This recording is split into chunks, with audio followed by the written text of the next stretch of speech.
Hello, my name is Tanay Tiwari and welcome to Buzz This Week, a show where you get expert opinions ranging from geology to forensics. Okay, maybe just jokes in cricket. On the show this week, the IPL 2020 plan, the Curtis Camphor question, and the untold stories of S. Sreesanth. Remember how it is with the wedding approaching in the family? Baatein shuru ho jati hain. The plans seem clearer and the excitement kicks in. With the announcement of IPL 2020, that excitement has kicked in, and not only in us cricket fans, but also in our cricketing heroes. It is actually happening. And with the IPL Governing Council meeting's conclusion on Sunday, the picture seems clearer. IPL 2020 will take place in the UAE starting September 19th, with the final being played on November 10th. This will be the longest 8-team IPL in the history of the tournament. Squads will be allowed to travel with a maximum size of 24 players, which means 3 sides will have some problem trimming their squads.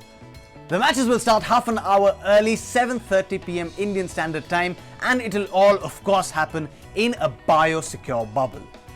Now, to make a biosecure bubble for a bilateral series is easy, but when you're making a biosecure bubble for a tournament as big as the IPL, that can be an issue. There are 8 teams with massive squads, massive support staffs, plus there's a broadcast crew, there are technicians, there are on-ground camera persons, the ground staff. It is a huge deal, which means none of them inside the biosecure bubble can actually break the protocol and come back with that entire theory of 2nd October, satsang, pav bhaji.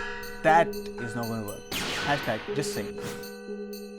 But that's not it. Remember how we discussed last week that there was no talk around a women's IPL this year? Well, now there is. A women's IPL-like tournament will happen towards the end of the IPL, starting November 1st, ending November 10th. Add to that at least a couple of tours for Indian women in the build-up to the World Cup next year. But the scheduling of the Women's Challenger Trophy has left a lot of people disappointed, because it will clash with the Women's Big Bash League in Australia, which means a lot of players will have to pick and choose between the two tournaments, which doesn't augur well for women's cricket. But at least things have started moving on that front for women's cricket in India. But to move seems to be a problem for South Africa's cricketers. South Africa went into a lockdown after seeing a spike in COVID-19 cases until the end of September, which means a lot of these cricketers will not be able to make it to the UAE before 2 weeks had elapsed into the tournament in the UAE. And that will be a problem, especially for sides like the RCB, which are so heavily dependent on their superstar AB de Villiers, but also would have been hoping to extract the most out of their latest auction buy, Chris Morris.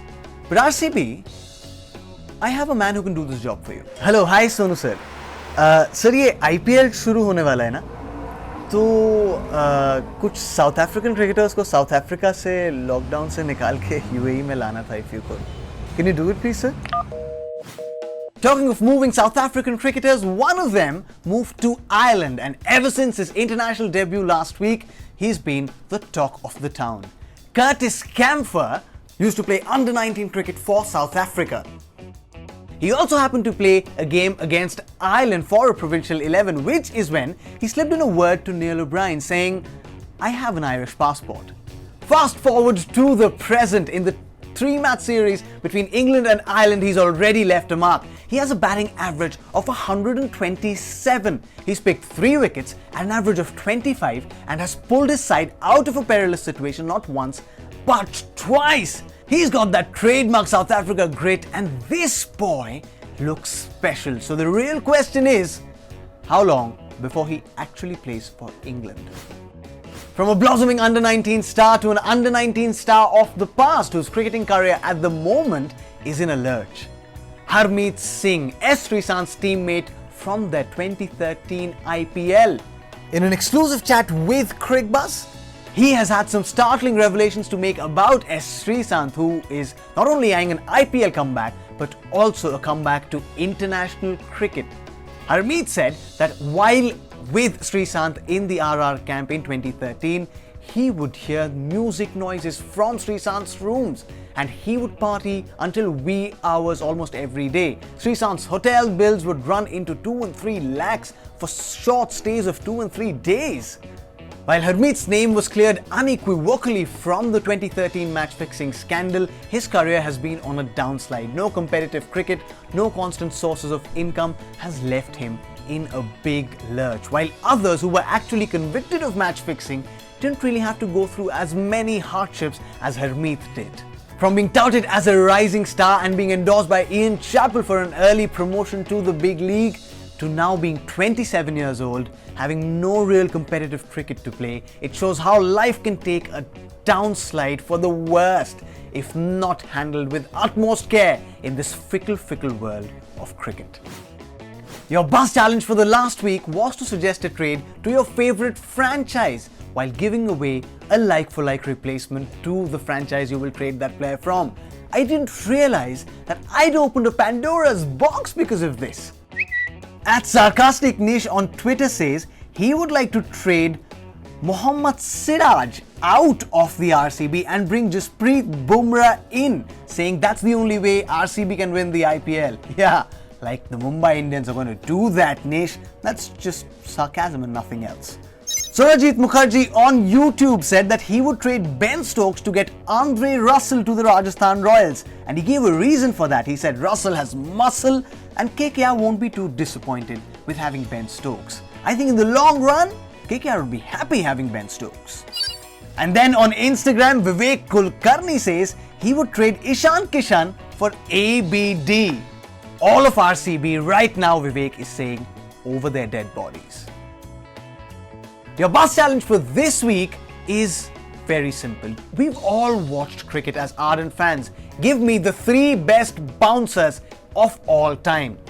All time. My picks would be Shoaib Akhtar, lethal, deadly. Pat Cummins, very effective. And the one man who it seems can't do anything wrong with the ball in his hand, Mohammad Shami.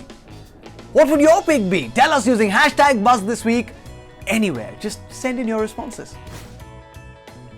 That's all that we have for you on the show this week. Until next week, remember to keep your masks on while you click a selfie with your favorite cricketers. Because Jeevan is greater than Insta likes.